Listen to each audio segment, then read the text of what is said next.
Hello po mga kababayan. Dito ulit tayo sa ating podcast live with Dan TM. Right now, nasa budget hearing, nag-budget ni Sara Duterte, Office of the Vice President. Nag-appear po si Sara. Ito po siya. Panoorin natin. Napabalita po, no, na mula July of last year hanggang sa kasalukuyan ay meron pong 13 trips ang Vice President overseas, no? So mula po sa Germany, Japan, Hong Kong, Netherlands, Kuala Lumpur, Malaysia, Australia, South Korea, Kuwait, Paris, at several po sa Netherlands.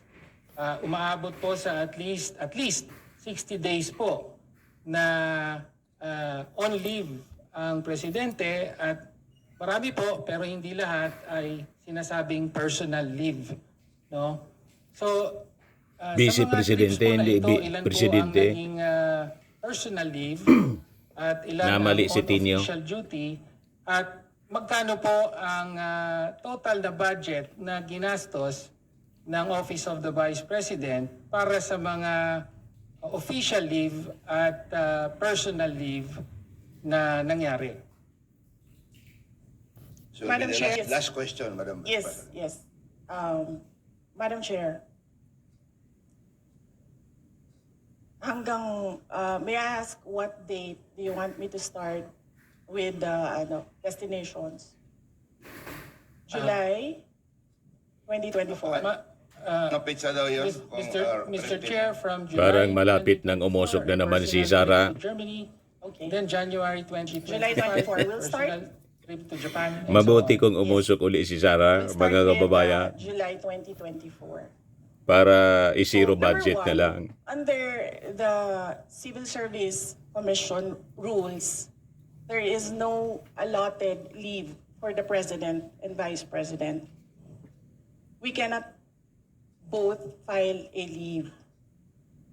So the only thing that I need when I travel overseas is a travel authority from the Office of the President. All my travels were issued travel authority by the Office of the Vice President. And this implies that all these trips were approved by the Office of the Vice President. So, Office of the President. from Mali na si Sara. July, So travel authority July niya, 2024. inapprove. I went to Germany. In December 2024, I went to Denmark. In January 2025, I went to Japan. In the third and fourth week of January, I went back to Japan. In February of third week and last week of February, I went back to Japan. On March, I went to Hong Kong. On March, I went to the Netherlands. On May, I went to Qatar and the Netherlands. On June, I went to Vietnam, Grabe. Cambodia, and Malaysia. On June, I went to Australia. On July, I went to the Netherlands and the Republic of Korea. And very recently, from August to September, I went to Kuwait, the Netherlands, France, and Belgium. Matindi. And number 3, no public funds were used for all my travels. I did not charge representation. I did not charge tickets. I did not charge per dime for all my travels in the Office of the Vice President. So if you can see in the breakdown of the budget of travel for Office of the Vice President, you can see that there was a zero amount for the Vice President. Thank you, ma'am. Parliamentary Chair, inquiry. Next Chair, from- just to follow up on the question. So, una po, salamat po sa Vice I'm President sorry, for Congressman Tenyo, detailing. that was your last question. I'm sorry. Follow up na lang po yung personal po ba I'm ang lahat, sorry, in the at interest of time, we have to proceed. magkano po ang ginastos ng opisina at staff Kasi totoo po, wala daw ginastos ang Vice I'm sorry. Presidente. Parliamentary Ang ginastos inquiry? I'm ng sorry, staff. I'm sorry. Thank you, Madam Chair. Parliamentary Yes. inquiry. Madam Chair, I thought we're going to accord institutional courtesy to the office of the Vice President. Bakit po natin binabanatan? Bakit natin Hindi man tatanungin? binabanatan, It's ito nun already si Marcolita. settled. We're just giving Mr. two Chair, questions. Nagtatanong lang, tama naman na Mr. Chair, tanungin. hindi po, wala 5 minutes pong, each. wala pong Opo, binabanatan but dito. does I not take preclude exception. the other members Sandali lang from making a Congressman manifestation. Daniel, sandali I lang. take exception to the use of the term binabanatan. Nagtatanong lang po tayo rito at lihitimo naman po ang mga tanong. Correct. So maybe Tama si Tinyo. I ask the congressman. Mr. Chair, may we to request withdraw for the a comment. suspension of Session the... suspended. Hearing suspended. Yung mga kaalyado ni Sara, sablay po. Ano naman kung sumobra sa oras? Napaka-importante yung mga tanong na dapat na masagot ni Sara Duterte. Unang-una, kahit wala siyang ginastos. Halimbawa sa travel niya, mga kababayan, yung personal sa kanya. Ang gustong i-follow up na tanong siguro ni Tinyo, what about yung kanyang mga kasama? Charge ba yon? Lalo yung security niya. Kasi sa report niya po, last week, 20 million plus yung ginastos ng security. Imagine, tapos, another point mga kababayan, yung travel niya, anong pakinabang ng ating mga mamamayang Filipino? Ano yung gains? Di ba? Sumusweldo siya. Pagkatapos, wala man pala dapat na leave ang isang presidente at vice-presidente. So, kinonsumo niya yung mga oras niya sa walang kakwenta-kwentang bagay, walang pakinabang yung ating mga mamamayang Filipino. Yun ang punto doon eh. Time is gold. So, sinayang niya yung mga panahon niya sa mga pag-travel niya, mga kababayan, na wala mang pakinabang ang ating mga mamamayan. Yun ang punto doon. O, ito yung unang parte ng discussions kanina. Accomplishment reports na ito. Madam Chair, again, first, if the committee would like to ask how the Commission on Audit conducts its audit, I request that all the questions be propounded during the hearing of the Commission on Audit. Second, the subject confidential funds is the matter in impeachment proceedings, which is archived, but there is a pending motion for reconsideration in the Supreme Court. I cannot discuss defense strategy. Number 3, I cannot discuss intelligence operations and cannot explain how intelligence operations are done without compromising national security. Thank you, Madam Chair. My next question. Congressman Tenyo, last question. Opo, last question. Please wind up. Opo. So, napabalita po, no, na mula Ito yung travel niya. July of last Tapos laging ina-assert yung parliamentary courtesy. Yung parliamentary courtesy, si Sara Duterte, walang kortesiya sa Congress. Walang respeto. Respect begets respect. Gusto mong irespeto ka, dapat marunong ka ring magrespeto. Anyway, ang Congress, sa totoo lang, co-equal ng executive branch ng ating gobyerno. Tama po? Yan ang mga dinidemand ng kanyang mga kaalyado po sa Congress. To the presiding officer, sir, before we proceed, I just Yan want si Ungab. to clarify with the status of the votation we have had last Friday, when we all agreed that Tuesday, which is today, we will grant parliamentary courtesy. This is the long-standing traditional parliamentary courtesy granted to Yan ay long-standing parliamentary courtesy yan. Hindi yan ino-observe ni Sara eh. Wala siyang respeto sa kapwa. Ituloy natin. May I be allowed to ask a question? O, siya na yung magtatanong. Depende sa nature, Madam Vice President. Yes, magpinsan po ba si congressman ko ngayon tsaka si Zaldi ko? Ano po yun? Gusto ko Mr. lang Chair, I can malaman. answer. Are they relatives? iniiba na naman niya yung Please topic. answer, Congresswoman Rene. I have no familiar relation po to Zaldico or to Representative Zaldico or any of their relatives po. Thank you, Maraming Madam ko po, Chair. hindi man magkaano-ano. So Let me just, kabataan party list kasi, galit siya sa mga kabataan look for party the list. slide. Makabayan Black, galit na galit siya. Siya na yung nagtatanong, siya dapat yung tinatanong to defend her budget. Di ba po? Napaka-arrogante, mga kababayan. Kaya dapat hindi ito mo, manalong presidente. Sa bagay, based sa survey po, ang trust rating niya bumulusok na sa 58. 62 kay, 62 ang trust rating ni Martin Romualdez. 76 yung ating Pangulong Bongbong Marcos yata. Go ahead. Yes. So we are talking about international travels, no, as of July 31. So for two travels in Southeast Asia, for the 72 pala, hindi security, 78. That's 474,000. Trust rating ng ating Pangulo. 646.93 pesos. And for the OVP personnel, these are for two trips, 463,733.6 for a total of 938,379.99. For one trip to Australia, for the security, it's 438,383.26. And for the OVP personnel, it's 206,988 for a total of 645,371.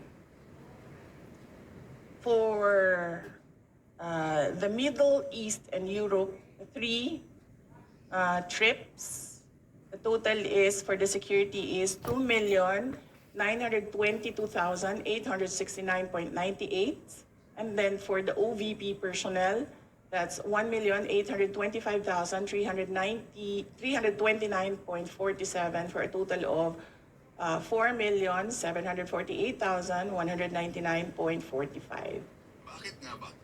For three trips in East Asia, the security budget was 1,141,937, and for the OVP personnel, zero, because they did not join these trips. And the total is 1,141,937. The total for 9 trips for both the security and OVP personnel is 7,473,887.70.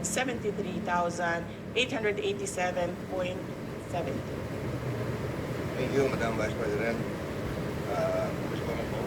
Mr. Chair, may we request a detailed copy of the report that the Vice President gave in relation po sa spending po ng security and staff for foreign trips abroad. Vice President, to supply the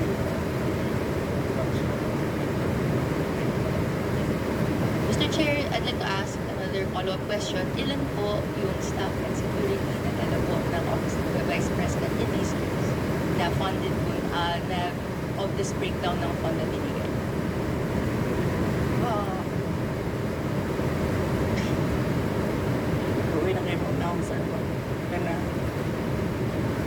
Madam Chair, for the security, I understand they recommend, the Armed Forces of the Philippines recommend 3 to 4 security personnel.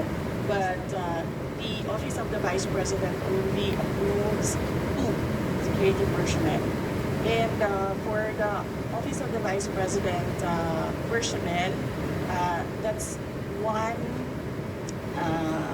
ceremonial and diplomatic affairs employee, 1 for MPRD, that is the media relations and public affairs division, and then 1 for as assistant to the Vice President. So those are the approved personnel who joins the Vice President in her trips. Clarify, Mr. Chair, these personnel in total ay sinagot ng OVP fund totaling 7.4 million pesos sa ating mga foreign trips. Madam Chair, not all foreign trips, as I mentioned, security is always recommended by the armed forces of the Philippines, but some trips do not have OVP personnel because there are only 3 trusted OVP personnel who can do the work that I demand from them, and sometimes they are not available. Okay. Congresswoman Go. Thank you, Madam Chair. So to confirm, ito pong mga trips na to that was mentioned, are these trips personal in nature that required po yung presence ng personnel and staff? Mr. Chair, I believe, with all due respect with my colleague in the minority, I believe the question is irrelevant. Because even if the Vice President travels on her personal capacity, we cannot disassociate herself from the office of the Vice President. She's still the Vice President. Exactly. The reason for the travel is business, but she could also travel in her personal capacity. Wala ngang pakinabang yung Pilipinas, lahat pang personal, tapos gagastos ng pondo ng gobyerno. Just to respond po, no, this is Yan ang just punto a dyan eh. question, whether the nature of the trip is personal or business po, no, or whether it's official. This is a question that I'd like, that could be posed, and I hope to pose po to the Madam Vice President. Madam Chair, it depends. If I have activities for the Office of the Vice President abroad, the 3 OVP personnel join the trips. But if the trip is purely personal and I do not have events for the Office of the Vice President, they do not join the trips. So in the graph, in the table that I mentioned earlier, those were the trips that the 3 personnel from the Office of the Vice President joined.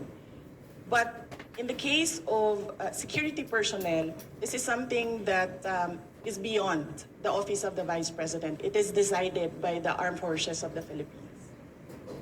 Thank you, Madam Vice President. Thank you. Congresswoman Go. Thank you, Mr. Chair. Hope satisfies your question. Okay. My next question is in relation po to a line of questioning and in relation to the unqualified opinion that the COA issued to the Office of the Vice President. But after that, 60 days was provided to the Office of the Vice President to issue corrections po to certain errors made. Upon questioning the COA in its budget hearing, nagbigay po sila ng additional details kung saan may nakita daw po kasing 3.8 million pesos worth of equipment not accounted for in the OVP submission. Ito po ay mga errors found in the 2024 annual audit report. Can the Vice President explain this error po, Mr. Chair?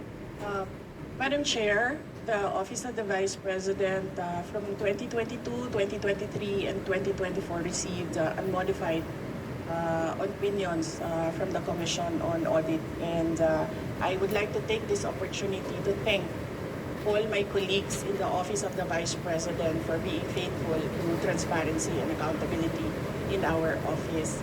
The reason why we have comments from the Office of the Commission on Audit is because of system and improvement in processes. So these are basically documentations that the Commission on Audit require of transactions. And we have already updated our manual of operations in the OVP to reflect comments from the auditors. Thank you very much. And if you can, if possible, if that is not classified, you can give a list to the committee para kami na po magbigay ito sa minority. Thank you very much. Operations, sir. Okay, sir. let me just discuss this with the executive committee. Kasi pinaghirapan din namin dito, Sir Gawin, baka kopyahin lang din ng minority. It's your prerogative, Madam Vice President. May But, patama in naman. relation to that Baka po, kopyahin Mr. daw. Chair, Okay. we would be interested in the report kung ano po yung 3.8 million pesos that required correction po doon sa COA audit report in 2024. Would that be possible po, Mr. Chair? Madam Chair, as I said, all questions about all documents inside the Commission on Audit is best to be directed to the auditors or the representatives of COA in the budget hearings. But with all due respect, to follow up that po, the COA specifically sought correction because po may nakita pong 3.8 million pesos that is not accounted for in the submission by the OVP. So the burden of the submission is actually with the following agency. So which is why in the exercise of legislative oversight, we would like to be enlightened kung ano po yung error na po ito. And tama po, para maiwasan in the future, a report po on what it is would be appreciated. So ang question ko po is, would that be possible po, Mr. Chair? Madam Chair, usually the Commission on Audit, the auditors review documents, and sometimes they do not see the attachments in the correct submissions. Sometimes the attachments that are required are found in other submissions and reports. And these attachments are required by auditors in every report. That is why right now we already have a checklist. If this is the process, if this is the project, there is a checklist on the attachments because auditors review the documents, and the auditors require the attachment of documents, and sometimes these documents are not attached to a specific report. So what we did, Madam Chair, is create a checklist and to improve the system. The personnel from the Office of the Vice President go through the checklist before they submit. Okay. Anything else, Congresswoman ko? Just to clarify, therefore, dahil po naibigay yung explanation na yon, is the Office of the Vice President explaining that this is the explanation for that 3.8 million necessity for correction? This is the explanation why we have an unmodified opinion. Wala po silang nakitang nawawala. Nawawala po yung papel dahil naka-attach siya sa ibang document. At ang gusto ng COA ay specific yung mga dokumento na ina-attach per submission. In the interest of time, ako na lang mag-volunteer niyan na Congresswoman po. Hingin ko sa COA yung detalye ng 3.8 kung gusto mo. I promise to give it to you in this possible time. Thank you very much. Thank you very much for that response. My next question would be in relation po, we're asking this question po, Mr. Chair, dahil kung may necessity for correction for this 2024 audit report, and then meron pong other audit reports in the past that have found that there are deficiencies and delays, gusto nating hindi na pong mangyari siya. Can I ask Mr. Chair, what assurance do the people have na sumusunod na ngayon ang Office of the Vice President sa guidelines on disbursement and other proper fiscal procedures, given that there were reports last year that hindi po ito na sunod po according to procurement guidelines po? Mr. Chair, again, with all due respect with my colleague, the Office of the Vice President received an unmodified Order, please. You're not acknowledged. Please wait to be acknowledged by the chair. We'll let the Is that the last question, Madam Vice President? we'll let the Madam Vice You have the option President to to respond. respond or not. My apologies, Vice Chair Pepita Alvarez. May I request for an orderly conduct of the hearing for the members to please wait to be acknowledged by the chair before you make a statement. Thank you very much. The floor is now with the Vice President to respond to the question of Representative Go. Yes, Madam Chair, as I said earlier, I don't know if everyone heard it. Every time we receive a comment from an auditor, we update our manual of operations. In order no missing items would be in the next expenditure program. Is that correct? Yes, sir. Thank you very much. Congresswoman ko, that winds up your Thank you questioning. for that response, Mr. Chair. This will be my last question po. Okay. In relation po doon sa ibang mga items in the budget before, we have taken note that if confidential funds of the Office of the Vice President, according and as revealed to the good governance hearings, was dispersed to the security heads or the VP-SPG. May I ask po, no, bakit po dispersed siya to the VP-SPG or the security heads? Pero ang nakalagay sa Joint Circular Number 2015-1 issued by DBM and COA that it should be dispersed to the Special Dispersing Officer. Madam Chair, this is the confidential funds is a subject of impeachment proceedings.